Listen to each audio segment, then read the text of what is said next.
sharing our stories connects us. Listen and be connected. Join us for the conversation meeting weekly at the intersection of community and culture. Hosted by Mario Nunez and Joe King Carter. And here we go. Yeah. Here we go, Joey. It's Wednesday. It's high noon.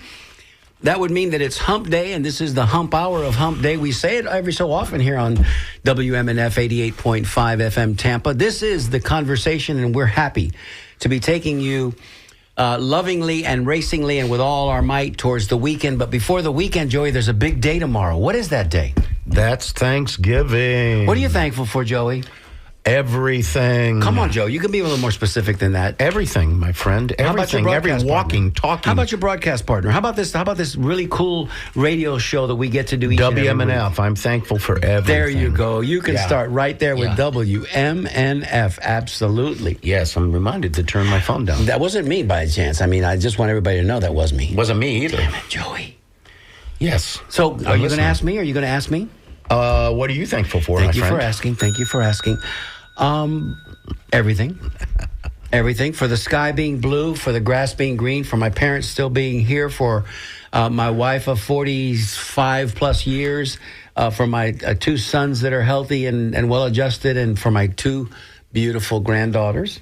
Wow. That's just a start. That's just a Wow. start. I'm thankful for this. I'm thankful for my health, as good as it is. I'm thankful for this radio station, Joe. Yeah.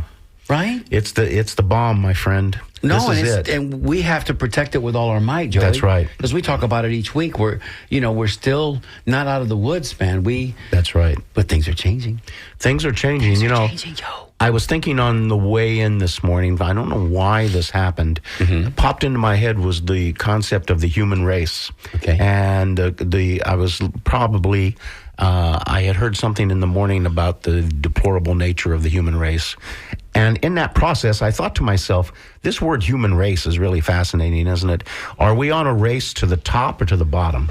And in that process, I thought about the idea that we, as a group, should be racing toward Altruism. our humanism. If we're human, if we're part of the human race, we should move toward being human. And what makes us human? Well, yes, we're violent and we're selfish and we have a lot of things, but we're also capable of great beauty and great love and great And joy grace. and great compassion. Grace. And at Thanksgiving, compassion runs high because we are all giving thanks for who we are and what we have and our family and all these other things. And we eat excessively to say, hey, here we are, we're enjoying the good life. Well, some people do. The cornucopia. And so Cornucopia? I thought of, the cornucopia That's of a good food. one for cornucopia. And because so we don't use that word that often here on the show. So the human race should be racing toward compassion. And Thanksgiving, yes, I understand that Thanksgiving has its hallmark potentials and people go, oh, the holidays. But the point is, it is a time to be reminded and to remember from certainly Thanksgiving through into the holidays, whatever your holiday may be, that we should be talking about compassion toward others. So, having set all that up, Give it to me, Joey. tomorrow when you are having dinner, if you know someone that is not having dinner, who's alone in the world, think about extending them an invitation. Think about bringing them over to the house. And if they can't come over to the house or they're not going to mix well with Uncle Ned, then Maybe make a wellness check. make a plate and take it to There you them. go. I love that, Joe. That's why you're my broadcast partner, buddy, because your big old heart leads the way, and you wear it on your sleeve, and I love it. And I love that about you. Let me say that right up at the top, we're so popular, Joey asked me. How popular are Thanks we? for asking, Joey. We're so popular that Josie Napti is watching us all the way from Istanbul. close, Abu Dhabi. She's in Abu Dhabi. Really? Yep. And she's watching us on Facebook, and she's listening to us, and she says hi. And why is she so far from home? I don't know. Because her husband is from that region, and she's not far from home. She is home, actually. She spends a great deal of her time there. So, Hey, that's Josie, awesome. thanks for watching us. There's your shout out. Happy Thanksgiving. There we go. I don't know what time it is there, but hopefully it's an agreeable time. So It's time to give thanks. Yeah, thank you, Joe. Very well said. Very well said.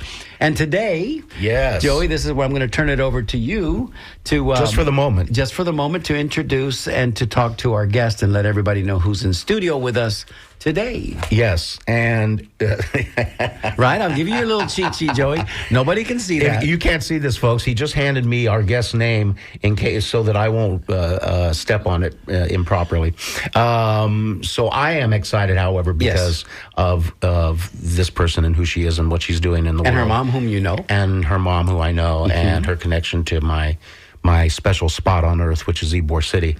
And we have with us today Ansley Blackwell Wright. Yay. Welcome. This is where we usually have the applause. Yeah. Everybody's applauding. Ansley, thanks for coming in today. Yeah, thank you guys for having Yeah. me. On short really. notice, and it was kind of short notice, but the timing is everything. The timing was perfect. Thank so you. Happy That's to be great. here. That's So, great. Joey, do ask the questions. Ask the questions. We're going to set up a little promo on saying that Ansley is very connected to something in Tampa that's very important, which is the Centro Asturiano, Asturiano, that's on Nebraska Avenue on the edge of Ybor City, and it's an amazing place. We're going to talk about that. Nebraska and Palm. So Nebraska and everybody knows. Palm. But That's right. before we do, we're gonna talk to Ansley about being Ansley. So, Ansley, where did you grow up?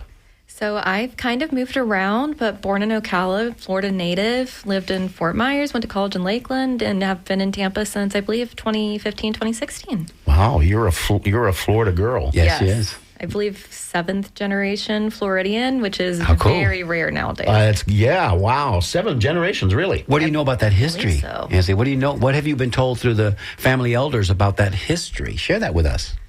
Ooh, that's a tough one. Honestly, not too much. Well, then you start I asking know- questions, girl. Yeah. You better start asking questions because you're young enough now that it's going to... Listen, it doesn't matter to you that much now, and I say that kindness and with love in my heart, but in about 20 or 30 years, those kinds of things really take on a significance, and you wish that you had talked to your elders more so about it. Yes. You know, even at Joe, at our advanced age, Joey, you know, Joey's in his 7th decade, and I'm rapidly approaching Yes. it. Did you have to say that? Yes, and on Okay. here live. So that, we just ask the questions. Yeah. Yes. So, but that's still the point is, whether you ever get very involved in genealogy or not, to say that you're 7 generations Florida native, that's pretty cool. interesting. Yeah, I'll have to. My grandmother's sister, I call her my Nana, is very into genealogy. So she has everything tracked back. So I'll just have to get with her to Is learn a Nana bit listening? more. And if not, give her a shout out.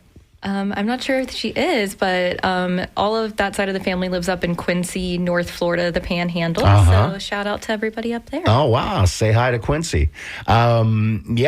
This Ken Burns special has been taking over recently on the American Revolution. And I had my genealogy worked on a lot in the last 5 years. And on both sides of my family, my first ancestors that came to America both fought in the Revolutionary War. Wow. Yeah, and I hadn't thought about it. And then my friend, who's my genealogist, called me and said, "Hey, you know where you got your start here, right?" And I was like, "Oh, that's very cool." Yeah. So, okay, so then you ended up in Tampa. Yes. Okay. How did that happen? My grandmother came to Tampa in the 50s. My mom grew up here. She went to Hillsborough High School. We all absolutely loved it. My aunt has always kind of lived in the Tampa St. Pete area. And when my mom had the opportunity to move us back here, she jumped on that. And here we are. And I have absolutely no plans for ever leaving because I think this is the best city in the world. Oh, wow. You're home. You're there home. You go. Yes. You feel it. Yeah. You do. And especially if, it gets implanted in you by those around you. Your family, Right. they're very helpful in reminding you of your cultural belongings. So what would Yes. you say she is? She's a Tampeña, bro. There you go. She's a Tampeña. There you go. So, high school? Yeah, so I was in Fort Myers for high school, so went to a performing arts high school down there, did a dance program, and then right after graduation, made the journey up here and have been here since. Wow. And we know what you're doing now. How did you get to that place? What were you doing before that? Yeah, so the journey's been a little interesting. Graduated college from Florida Southern in Lakeland in 2020. So it was definitely an interesting time to be a college graduate. Started COVID, at 'cause Pace- COVID. Yes. Started at Pace Center for Girls, which is a nonprofit center for at-risk middle school and high school girls on their marketing team. did a little bit of fundraising, marketing, got some experience in both of those worlds. Went over to Zoo Tampa for about 2 years and was on their marketing team, which was a lot of fun. What years would those have been? I was 22, 24? I believe 22, 23 with the zoo, and then started at the Centro in January of 2024 when they needed a marketing and community relations manager, which was kind of a culmination of everything I had done up to that point, and have been there since then.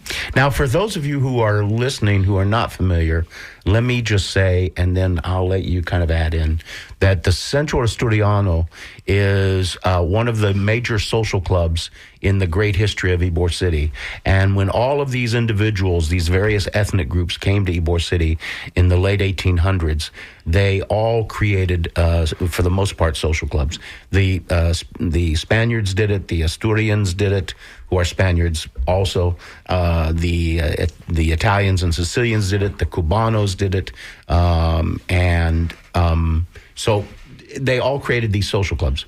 They were all patterned very much after the social clubs that came from Cuba. Yes. And the Cuban social clubs had evolved in Cuba because the King of Spain hadn't been really a responsible guy. And they figured out early on in life that they needed to pull together in order to give each other support. So they created this mutual aid society. And that is, yes, ladies and gentlemen, socialism of a sort. It is. And 100% it is 100%. Not of a sort, it absolutely And it was is. highly effective, and it worked Very much very so. well. And by 1900, many individuals in Ybor City had total comprehensive health care, ladies and gentlemen, and you don't have health care today. So let that soak in. But the point is, these social clubs were really, when I do history tours, I call them the glue that held Ybor City together. And of all of them, one of the most significant, of course, would be the Asturiano, because it had a long history of providing social service with Cuban club, too. Clinics and hospitals and other things. And all of the social clubs took a beating after the Great Depression, and our society began to shift, and World War II and all that stuff. And so the Asturiano now is back and alive. And let's talk a little bit about that, if we can. Yeah, I absolutely love the term that you said, the glue. I mean, these clubs truly were a lifeline. They say they provided cradle-to-grave care for their members. They were such an important part of community at that time, and still to this day. So happy to talk more about those now. Yeah, and you're part of the renaissance that's taking place at the Centro. You know, the Cuban Club and La Unión Italiana and Martín Maceo Club, and of course Centro Español, which has two properties, one that's in Ybor City, one that's in West Tampa. They were all prolific memberships. In excess of the thousands of people back in the heyday, turn of the century to the 1930s. They fell on hard times as people moved away from Ybor City, and the elders started to pass on, right? And the youngsters didn't quite feel like they needed to be associated with it. But as things do happen in life, you know, the hemline goes up and the hemline goes down. The hair gets long, the hair gets short. Things come back around. Yeah. And I think people are starting to now realize, number one, the cultural significance of these beautiful, beautiful buildings as an event space, number one. And then the history, if those walls could talk. So we know that you have a position there as Director of Community Sales and Public Relations. Am I close? Close, yeah. Okay. Marketing. And so tell us. Give us a little bit about... Give us a taste. That history of the Asturiano from its, if you can, from its decline to what it is now. Yeah. I think all of the social clubs, I know you just talked a little bit about, all of the mutual aid societies are doing a great job trying to keep our history and our heritage alive. It's so important to the story and identity of Tampa, not just Ybor City. Ybor City, West Tampa, Tampa's story wouldn't be what it is without the immigrants that came to Ybor City. And these mutual aid societies really served to serve their community. Like you said, there was a downfall. They started to lose members. There just wasn't as much of a need for the healthcare aspect with modern technologies and the things that came with that. But in the past couple years, like you were touching on, there's been a surge of people interested in history and heritage and community. And that's been a big part of what I want to do, is be able to share that story with future generations. I am a younger member of the community, and it's important to me, and I think it can be important to everybody so that it's not lost for future generations. If we don't have people start to step up and share that history and that heritage, it is going to get lost, and that would be unfortunate because it is really important. Centro Historiano has been around since 1902. The building that we're operating out of at the corner of Palma, Nebraska has been there since 1914. So it's been a part of this community for over 111 years. With that, we've been working really hard to raise our community awareness, bring in strong community partnerships. I mean, we just had the Florida Orchestra there last weekend. I'm so sorry I missed that event. It was on my calendar. Bring them back. Bring them back. And we're planning to do so. This was the second time they were in our space this year. And I mean, that's really important to have somebody like the Florida Orchestra wanting to come play in Ybor City in one of the mutual aid societies. So we're definitely seeing revitalization all throughout the community. I drive by there all the time on my ways in and out of Ybor City, and the parking lot is, I'm always like, well, what is going on there? It's impressive. They have the parking, and I think that sets them apart from most of the other groups, because the Cuban Club has a parking garage close by, and you have to fend for yourself at the Italian Club. But the reality is the Centro has a beautiful, they all have theaters because they were all built the same way. But you guys just refurbished yours. Talk a little bit about that. Talk about that if you would, because it's an amazing, for anybody listening, gorgeous. It is really one of the most beautiful theaters. It rivals certainly even the Tampa Theater downtown. 100%. Just gorgeous. And the sound, because that's why the Florida Orchestra wants to play there, because the acoustics inside that space. Yeah, it was designed in a way that anywhere that you're standing in the theater, the sound sounds the same. We could be speaking at a conversational level, and you could be standing on the very back of the stage, and somebody could be standing in the very back row at the balcony, and you'd be able to hear them the exact same way that you could if you were sitting next to somebody. And they did that in 1914, y'all. Yeah. I mean, it's incredible the way that it was designed and the way that the sound reflects in the space. The theater seats 730 people. In 2023, they were able to complete a restoration project on the seats. The seats at that time were original from 1914, so they were pretty narrow. They were really uncomfortable. They had lost almost all of their padding. And we do a ton of productions in our theater. We do the candlelight concerts. I mean, the Florida Orchestra was just there.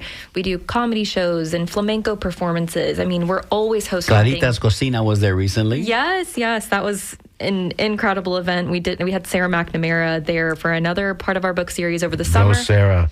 So we're always doing stuff in our theater. So it definitely was time to upgrade those seats, make things a little bit more And that story is an interesting story in itself, right? How they renovated it and how they got new seats, and could talk a little bit about that. Yeah, so when we pulled everything out, I mean, the way they were designed, they wanted it to mimic what was designed 100 years ago. They wanted it to look and feel the exact same way.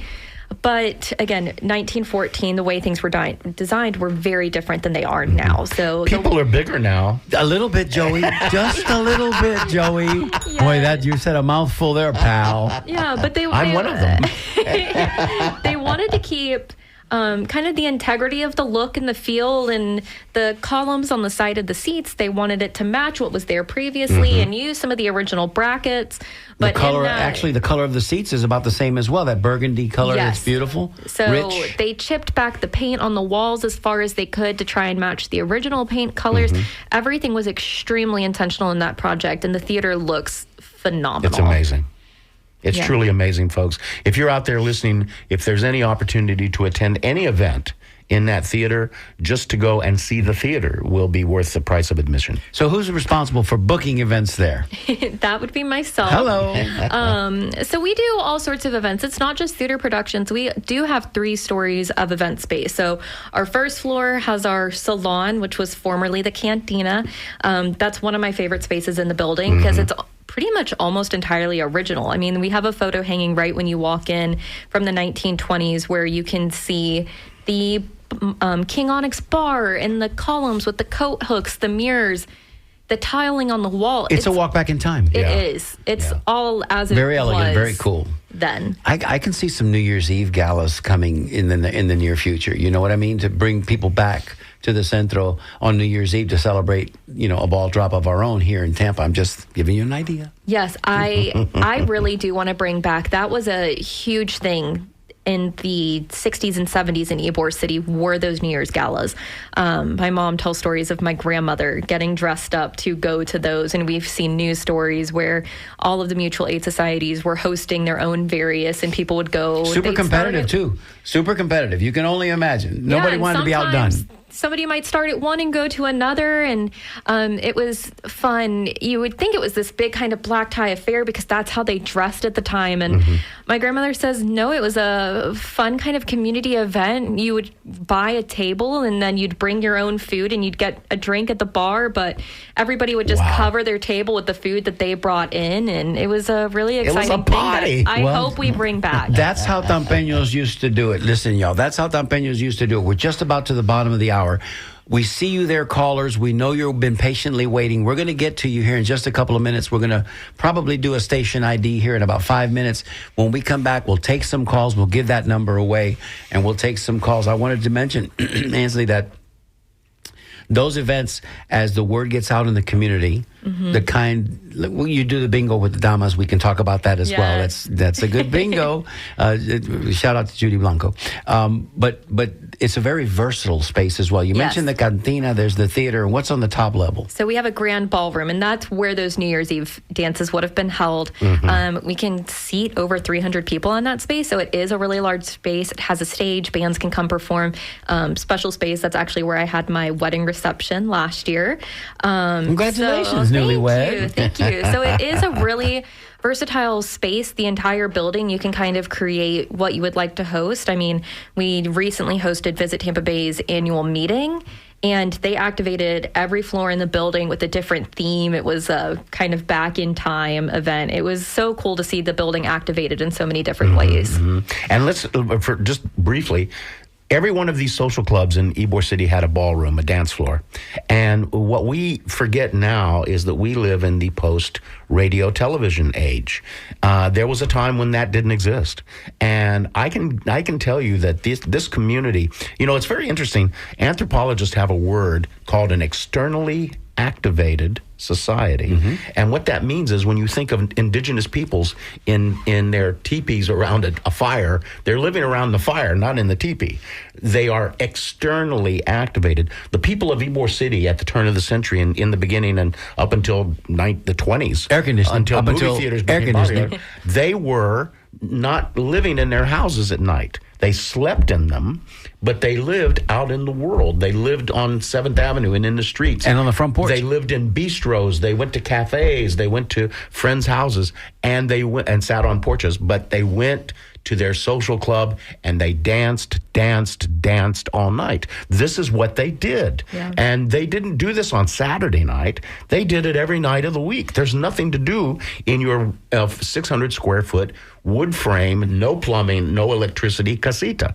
And this is what they did. Not to mention, Joey, the sound, all the senses now, because we're going to get sensory, all the senses, the smell of café being colada, and the sound of dominoes shuffling on the table, because that's just that was the cacophony of sound that you heard all throughout Ybor City. And the mutual aid and the social clubs were also another factor that's really important. This is the immigration story of America, is so encapsulated beautifully in Ybor City, that these people came here from the old country, whatever their old country was. 100%. Sicily, Germany, doesn't matter. 100%. And the social club was their touchstone. It's where they could go into that building and hear their music and smell their food and hear their language. And it was a way for them to reconnect and yet at the same time be in this melting pot of America. It's a great story. Well said, Joey. I can't add to that, but I will say this: we'll come right back after this station ID with our guest today, Miss Ansley Blackwell. Right. Hi, I'm Patricia Altagracia Alonso, and you're listening to The Conversation with Mario Nunez and Joe King Carter on WMNF 88.5 FM, Tampa. Patricia Altagracia Alonso. I was going to ask you to pronounce her name. It's so beautiful. Alonso. I love the way she says it. I love the way I say it, to be quite honest with you. And Josie, I was just about to go to you on the phone. You waited patiently for about 15 minutes, and then I look over, and you've dropped off. But listen, call us back, Josie, if you can. if you can, call us back. She was waiting and she wanted to say hello to us. So, is your family? You talked about the 7 generations. Were they Spanish and Asturian? Yeah, so what my Nana's been able to track back is they have come from Spain, settled in Florida, and here we are, and definitely have some Asturian roots. So really proud of that, to kind of have a slight personal connection to the building. Right. Yeah, that's very cool. And isn't it wonderful, Joey, that I didn't even give the number to call because I was mentioning call us back. I guess I should probably do that right now. So if you'd like to join us here on the conversation, you've got a question or a comment, call us at 813-239-9663. You can send us a text at 813-433-0885. Emails are always welcome, and Jessica Green, our engineer producer, is on the other side of the computer. I can just let me see your eyes. There she is. I'm so short. Jessica's so short. We can't see each other over the monitor. DJ at WMNF.org. Joey, I was about to say something and it slipped my mind. Away. But it'll come back to me in a moment. Yes. And when it does, I'm going to just blurt it out. Blurt it out. That's what I do. So, Pikiniki. So, Ansley, what is your typical day like there? Great question. Every day is different. I mean, it depends on kind of what's going on in the space, what we have going on that week. It's truly one of those jobs that every day you cannot predict what's going to be happening. But isn't that exciting, though? Absolutely love that. Yeah, it makes it a lot of fun. So the only constant is change, and that keeps you nimble, right? It keeps you working. It might just be a matter of replying to emails. It might be flipping the space for an event. It's history tours and going out into the community and interacting with our local chamber. And there's so many things that we could be up to. It's different every day. I mean, we still have such great support from the community. I know before we went to that break, we were talking a bit about how the community kind of built these clubs. And that community still supports us. So a lot of times we are doing community events. We have people coming into the building to see it, to learn about it. That community support is what... Tours? We do tours. So we have a scheduled tour every Tuesday at 10 a.m. You can sign up for those on our website. But that community support is what lets us kind of keep our building alive and historically relevant and as accurately preserved as we possibly can. I know our theater restoration, we talked a little bit about that ago, was all community driven. They were able to complete that project in 4 months. Funding was also provided by some of the people in the community as well? Yeah, so community drives everything we do, and so that's a big part of my day-to-day is just making sure that the community knows who we are, what we're doing, and why we're so important, and kind of help us keep that alive. So you're doing, as well as marketing, you're also doing community outreach. Yes. 100%. Yeah. My title is definitely an umbrella term because some days it might be, we're a 111-year-old building. Some days it might be something related to that. Some days it might be more marketing driven or community outreach driven. And that is constantly changing kind of what we have going on. Joey, there's 3 flags that are flying on their flag, on their staff outside. And it's the United States flag, of course, the Asturiano flag, and the flag of Spain, which is really cool because when you flags are important, y'all. We talk about this all the time. Flags are super important. Yes. And when you go by these clubs and you see the respective flags flying, it kind of, it gives you that sense of connection. It's like when you go into Marti Park, there's the American flag and the Cuban flag. 100%. By the way, who else is out in front of the Asturiano? Go ahead. Gabino Gutierrez. Gabino Gutierrez, the man with the mustache. The man with probably the most magnificent mustache ever grown. Yeah. Who also, for those of you listening, laid out the street grid of Ybor City. Yeah. Yeah, civil engineer in New York. Yes. Came to Florida, came to the Tampa area to see a man of many hats, by the way. If it was viable for growing guava, because that's what they had envisioned, and he was wrangled into, plotting out the streets of Ybor City with Mr. Ybor. Gavino was really kind of responsible for Ybor City in a big way because he brought Ybor to Ybor City. There you go. Because of from New York. His research. Yeah, so he, you could almost call it Gutierrez City and get away with it. I remember now what I was going to say. Bagpipes. talk about the connection of bagpipes, because people only associate bagpipes with the Scottish Highland, and that's not true. Right. Yeah, talking about Gavino Gutierrez, I mean, and the guava thing, I feel like a lot of people don't realize that. And we have some murals in our entryway, and we actually have guava depicted for that reason. Yes, and right. Same with the bagpipes. We have a wall of kind of Asturian icons, per se, The just so people Covadonga, can... there's a mock-up of the Covadonga. You could talk Yes. about that. So it's the Asturian bagpipes is a tradition. I mean, from what I've heard, there was a large Celtic influence in northern Spain. And so they're not the same thing as Scottish bagpipes. They are their own specially designed bagpipes. And the gaita players and the different things. So it's really interesting, kind of the culture and how it might seem similar to another region, but it's completely its own and unique.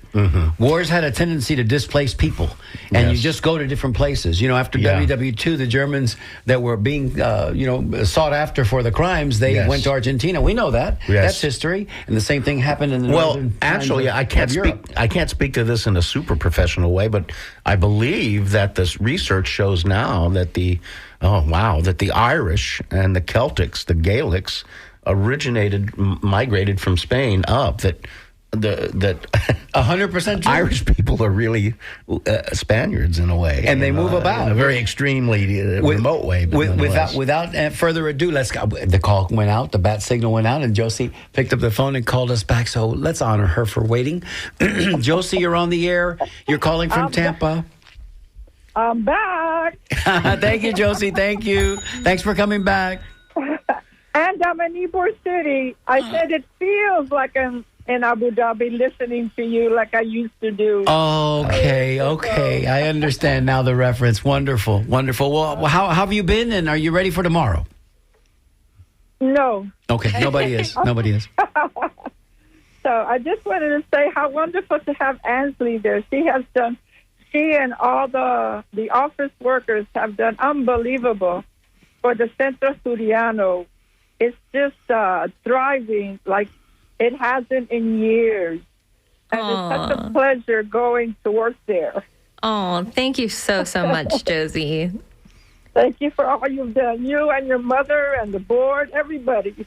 That's wonderful. They're setting the bar kind of high, Josie. The rest of the social clubs had better get with it, because they're leaving everybody else in their dust.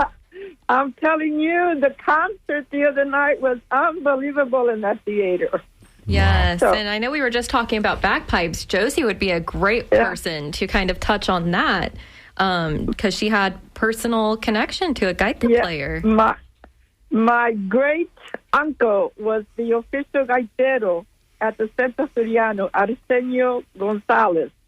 He was married to my grandfather's sister, but his wife, my aunt, didn't like him to play the gaita because all the women would hang around him, and she was very jealous. Oh, there's always a problem. Wow, there you go. Very popular, those gaita players were. That's right. Those guys that play the bagpipes. I never knew that, Josie. That's a great story. And the Centro has his gaita. When he passed away, he gave it to my mother.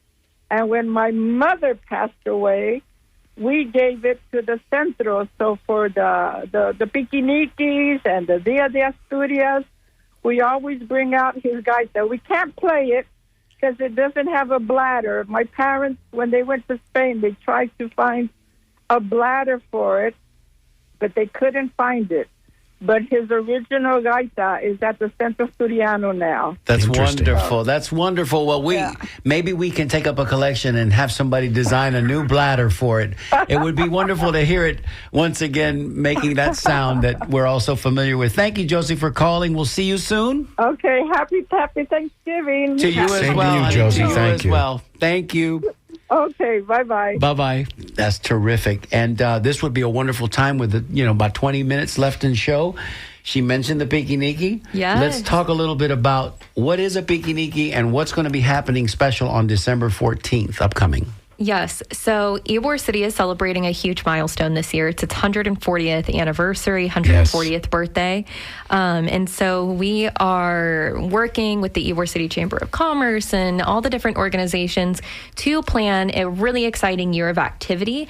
One of those being all of the mutual aid societies, so Martí Maceo, the Cuban Club, the Italian Club, Centro Español, and Centro Asturiano are coming together for the first time in anybody's history. Nobody can think of a time anybody's that they memory. all came together. We're all coming together for a community picnic, which was I don't know if it's a Spanish term or just like a kind of Ybor term for a community picnic. So these There is Yborian. There is a language. Yes, of course there There's is. kind of like this interesting language in Ybor where people have mixed things together. So. And it's going to be a really great afternoon of community. We have community partners that are going to be coming out to table. We'll have food from all of the different clubs. And where will this be? This will be at the Centro Asturiano on the 14th from 3 to 6. Outside, inside, on the grounds. It's going to be a full mix of everything. So weather permitting, we will be outside for kind of the bulk of it, the food.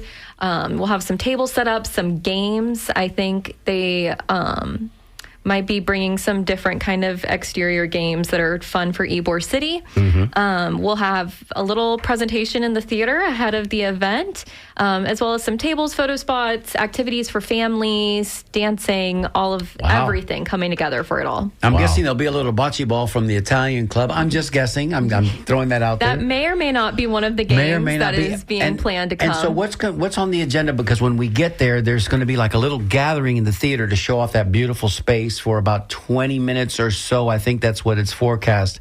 There's going to be a conversation that takes place on the stage between the presidents, I would assume, of the 5 different mutual aid, let's call them social clubs, because we love Buena Vista Social Club. We know that conscious term. What's going to happen then? Yes. So we wanted an opportunity to get everybody that's going to be in attendance of this picnic into one space so that we can learn about the history of all the clubs, why we're there, why we're together, why this is so important. And why this is such a unique community event. Also to get a group photo of everybody that's going to be there. So that's going to kind of kick everything off, hear the stories, hear the history and the heritage of those social clubs, why you're there to be able to talk about them, why we're there to celebrate them, why we're there celebrating Ybor City. And then we're going to take a group photo and let everybody kind of go explore all the offerings around the building. Each of the clubs is bringing food that represents their culture. So I know there's going to be chicken and yellow rice. There's going to be Italian sausage sandwiches and Cuban sandwiches and cannolis and flan de leche and on and everything, on and on. all the delicious things. So did you get somebody to be able to moderate that event that's going to be happening on the stage there?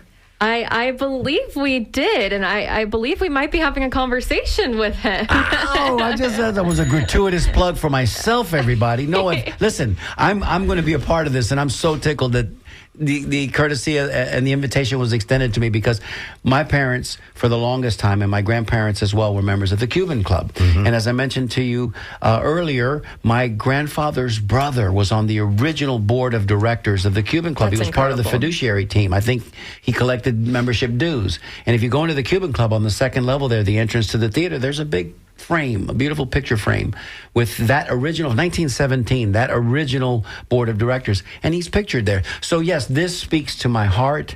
I'm so tickled to be a part of it. We feel honored to have you a part of it. Come on, I'm just happy to be there. So if you're, this is a plug. This is a plug that for those of you that are fancy to Tampa history and want to draw a little bit closer to it, this would be a day to meet some of the old timers because I'm sure the young and the old are going to be there. You'll probably have 3 generations of families that are there. Oh, absolutely. Yeah. I mean, this is going to truly be a community-wide event with all generations coming together, sharing their stories, sharing their memories of their times at different points in their lives in the mutual aid societies. And really just coming together to celebrate that. I mean, how wonderful it would be to have so many different generations gathered for an event Just like imagine, this. folks out there who are listening, imagine that you could go to a place where your parents, your grandparents, and even your great-grandparents. your great-grandparents all connected and hung out, the social connection of that, the feeling of history. I don't have that, and I would assume that probably many people do not have that. These people do, and it's really an amazing experience. Hey, we got another caller. Shall we take that call? Yes. Caller, we see you there. I think they wrote down Jody Bronco, but I don't think it's Jody Bronco. I think it might be Miss Judy Blanco. Hi, Judy. Hi, how are you all? Hey, Judy, can I ask a question? Absolutely. Is that a good bingo? Yes, it is. Explain to everybody what they just heard, Judy. Go ahead. Are you talking about the bingo? Yes, this is your chance to tell everybody about the Damas. Yes, the Damas are a wonderful group that help support the Centro Asturiano, and we've done many, many projects for them throughout the years. But we do sponsor a bingo. It's the third Wednesday of the month, and except for December, which is the next one coming up, it's on the second Wednesday because of Christmas. So we would welcome all of you to come. You do have to make a reservation, and you can text the reservation to my cell phone, which is 813-624-3901. And usually people have a great time when they come. It starts at 11 o'clock, and you can reach me at that number if you have any questions about it. We do raise quite a bit of money for the Centro, from that event, and people have a great time. I can attest because I've taken my parents there many a time. There's at times it feels like standing room only, and the ladies they can't get enough of a good bingo call. You know what I mean? And Judy does it great. She does a fantastic job, and everybody knows what week they're going to be serving, what month they're going to be serving empanadas, and what month they're going to be serving Cuban sandwiches. I guess they know that. I've heard about her. Her reputation precedes her. Judy, thank you for doing that and for being so supportive. You guys really arguably kept the fires going, during some of the lean times there at Centro. It was you guys that anchored everybody, and now look at you. And now look what you started, Miss Judy. Well, I have to say that there have been big changes during the last few years at the Centro. And if you haven't come by, I'm sure Ansley has told you, we give historical tours for free on Tuesdays at 10 o'clock. And we can also make arrangements for a tour to be held at another time. If you haven't been in our building in a while, you need to come see that. Through the last few years, it's really been great to see the increase in membership and also how beautiful the place has become. Well, with youngsters like Miss Ansley at the helm there, driving community outreach, I'd say you're in pretty good hands because she's got the smile, she's got the energy, and she's connected in a real organic way. So I think the future is bright for the Centro. What do you think, Judy? Oh, I think it's wonderful that we have so many young people coming into the organization because it has brought a breath of new, fresh air, so to speak. And Crystal's just done a wonderful job leading the board, and the board members have done a good job of supporting her. So, well, I'm not Asturiano by birth, but I sure wish I had been. You know what I mean? I sure wish I had that connection. All of the history that I've learned, most of it has come from Miss Judy, so... There you go, Judy. Yeah. Thank you. I did want to say that the majority of the founders were Asturianos, but not all of them. We had Gallegos. Yes. We had a few Italians. We even had a Jewish merchant who was one of the original members. And we welcome everybody. Absolutely. As Ansley mentioned earlier, that when the New Year's parties were going on, I mean, let's face it, you could have had a couple, a husband and wife, that she might have been Cuban, and he might have been Asturiano or Italian and Cuban. So, you're going to go to both clubs and participate with both groups. Yes. So there's, if That's this my could... parents. Yes. What were they? Well, my paternal grandparents were born in Cuba, and my maternal grandparents were the ones that were from Asturias. You see? That's so Tampeña. Yes. Judy, that speaks to the history of most of us here in this area that have been here for any length of time. Yes. And it's wonderful. Thank you so much for calling. Are you ready for Thanksgiving? Yes, because all I have to do, I'm eating at my cousin's house, and I have to bring a salad and an appetizer. Que lindo. So I'm good. That's my kind of party right there. Just show up and bring a pie. I love that. There you go. Yeah. Okay. Happy Thanksgiving, Judy. Thanks for calling. Happy Thanksgiving. Bye-bye. Happy Thanksgiving to you guys. Bye-bye. That's terrific. That's Bingo. pretty cool. Bingo. Yeah, that's what she calls every second Wednesday. There you Third go. Wednesday now, the second Wednesday. Because last year we were on the air at this time of the year, if Yes. you recall. Yes. We came in because we're troopers. We came in and we did a show on Christmas Day because that's the way we roll up in here. That's And we right. came in and we did a show on New Year's Day because you know what? You can't keep us away. You can't keep these men down. This year, because it rotates, we're going to be here on Noche Buena, which is Christmas Eve. Yes. And we're going to be here on New Year's Eve. Yes. So that'll be another great time for us to be on With the our air. party favors. So I want to ask you, Sage, what... can we, Ainsley. Ainsley. I'm sorry. I was looking at Sage and I said Sage.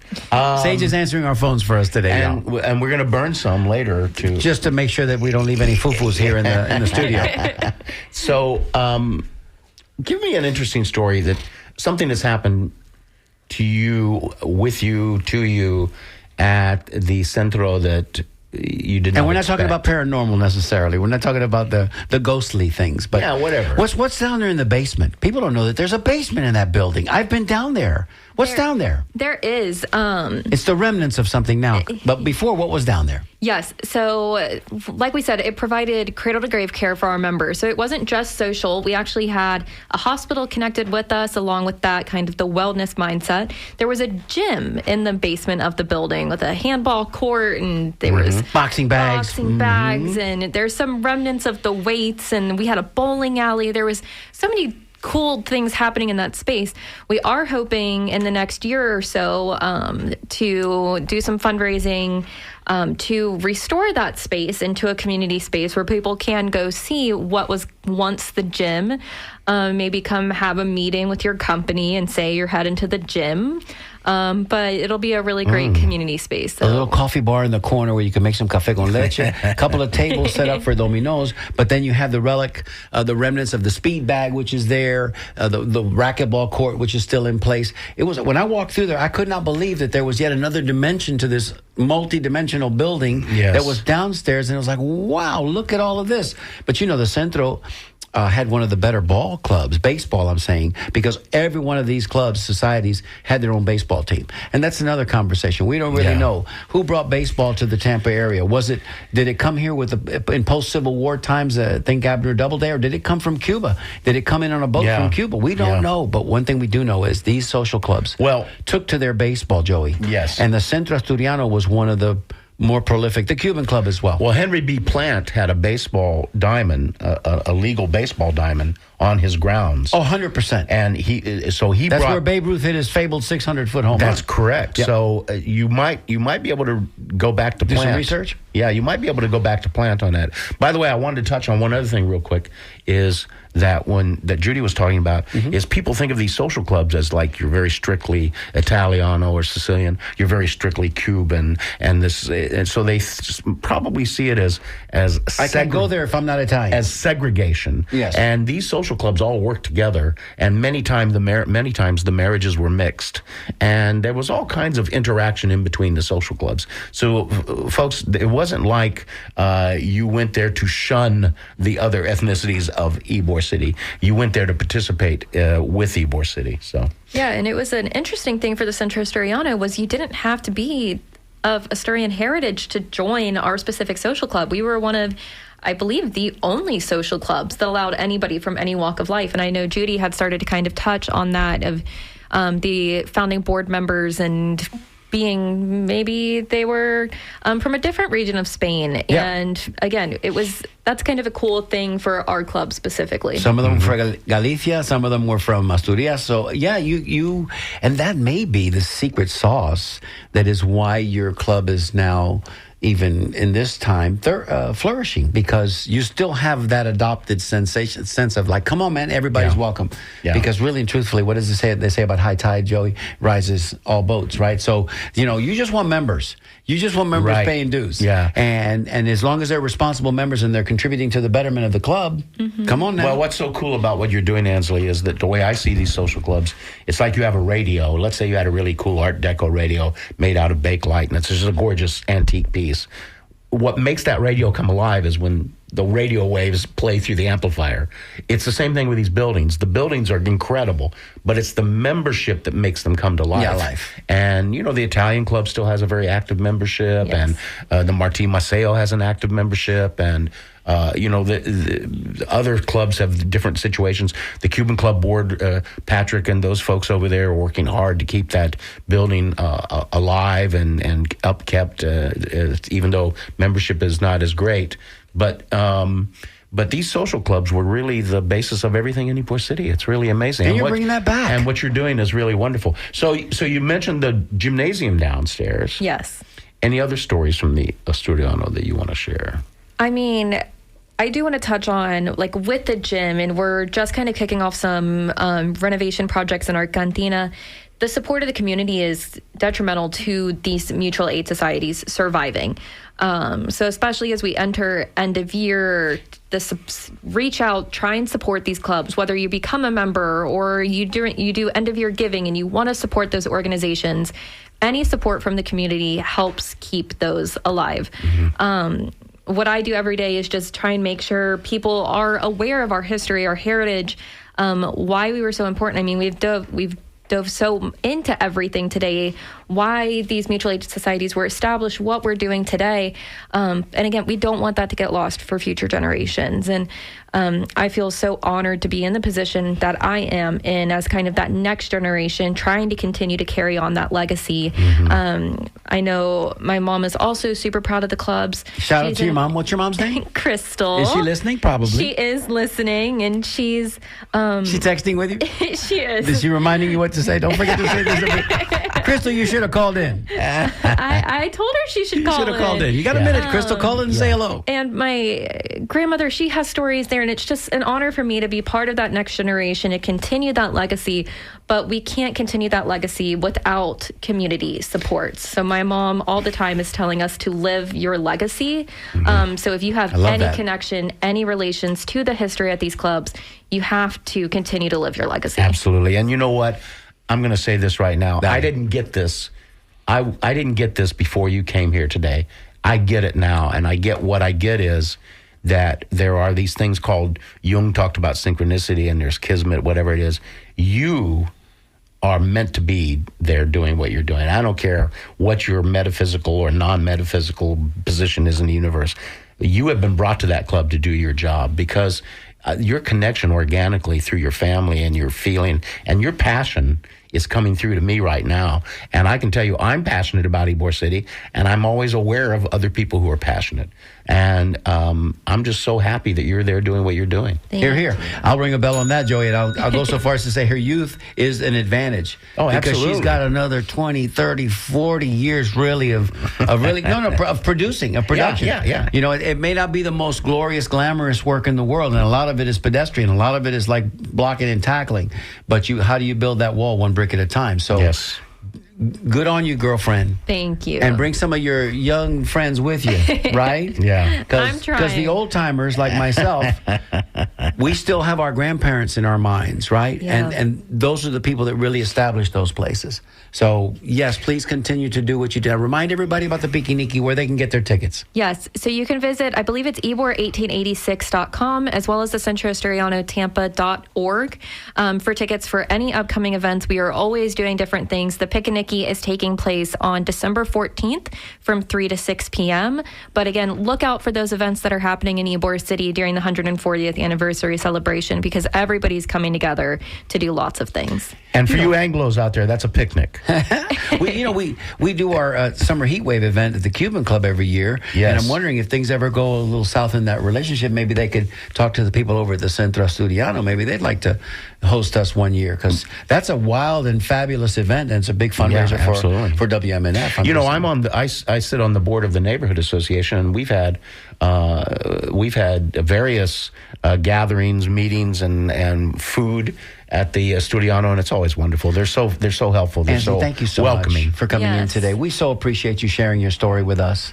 And Thank we hope you and guys we for hope that having we've me. helped you bring a good light to the Centro and all the good things you're doing. Oh, thank you guys. It was an honor to be on. Now, Yes. Joey, what do you got? What's next, Joey? What's Well, coming up as next? always, special thanks to Jessica, the OG of Board Ops. Is that She's- that lady right there? Yeah, who didn't read one email today? Without her, though, What? You didn't ask me to. Oh, well, she's supposed to put up a little flag and wave it to us. Well, yeah, well, you know. Here she comes. Yeah, she's. You got anything? Yeah, so Winter Haven Bruce, because he's our friend, just wanted to know how many seats the theater now seats. Yes, so How the many- theater seats 731 people. 7:31, There you go, Bruce. Bruce. Thank you, Bruce. Caught it at the Thank you, very Bruce. end. Thank right you, at Bruce. the end. So thank you to Jessica, and also thank you to our call taker today, Sage, who I was looking at earlier, and then over yonder in the next studio is It's the Music Wednesday with Sam. Sam, and I am. She is ready to go. Look, Thank you, she's- everybody, for listening. We want to say, with just a couple of seconds left in the show, have a good Thanksgiving, a happy Thanksgiving. Don't eat too much turkey, but make sure to come back next Wednesday for the conversation here on WMNF Tampa.